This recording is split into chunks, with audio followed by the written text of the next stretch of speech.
Patay po ang isang ginang matapos magulungan ng bus sa Quezon City. Ang nakabundol na sasakyan, umabante pa rin daw kahit nakapula na ang traffic light. Nasa frontline na balitang yan si Dave Abuel. Sa kuwang ito ng CCTV, makikitang tumatawid ang babaeng yan sa isang intersection sa Barangay Marilag sa Quezon City mag-aalas 6 kagabi. Habang isang bus naman ang nagpumilit kumaliwa mula sa kabilang kalsada. Hindi nahagip sa CCTV pero nasagasaan na pala ang babae.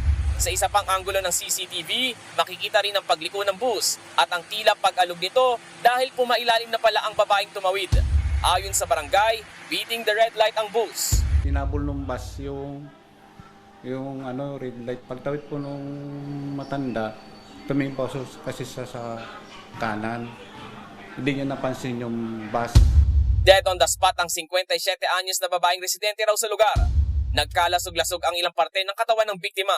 Bumili lang daw ng gamot at ulam ang biktima nang mangyari ang insidente.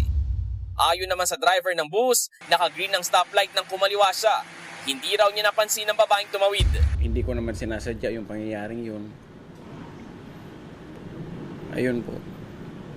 Humingi pa ako ng kapatawaran sa pamilya niyo. Umaasa ang driver na maaareglo ang insidente. Nasa kusdiya na ngayon ng Quezon City Traffic Sector 3 ang driver na maharap sa kaukulang reklamo. Nagbabalita mula sa frontline, Dave Abuel, News 5. Mga kapatid, Andre Felix po. Iba na ang may alam at may pakialam sa panahon ngayon. Para sa tuloy-tuloy na balitaan sa frontline kahit weekend, mag-follow at subscribe sa social media pages ng News 5.